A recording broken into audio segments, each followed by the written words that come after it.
Music was my first love,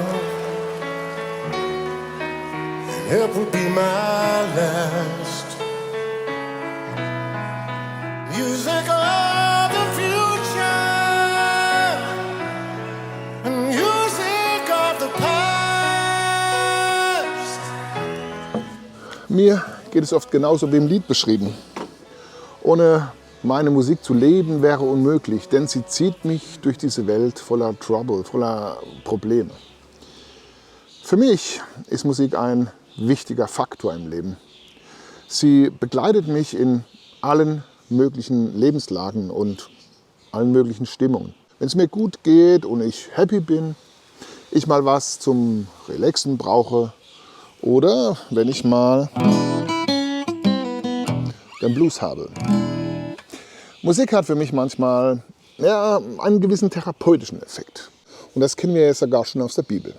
Wo der spätere König David zu einem depressiven König Saul gerufen wird, um ihm etwas auf der Harfe vorzuspielen und ihn in einen besseren Gemütszustand versetzen soll. Biblische Geschichten in Musik verpackt, die gibt es ja zuhauf, zur Genüge.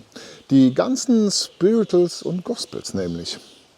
Ich selbst spiele ja schon seit vielen Jahren beim Gospelchor Lindenfeld mit.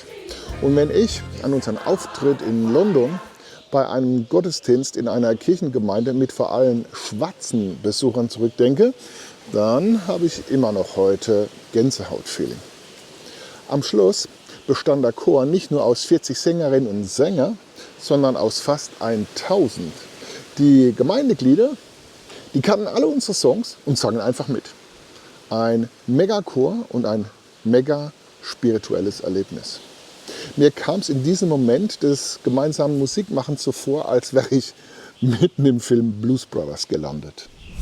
Zumindest fast so wie im Film.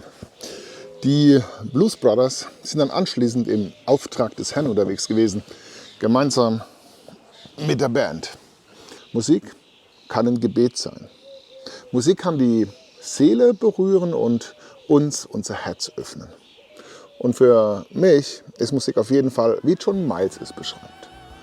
Ohne Musik zu leben wäre unmöglich, denn sie zieht mich durch diese Welt voller Trouble, voller Probleme und Ärger.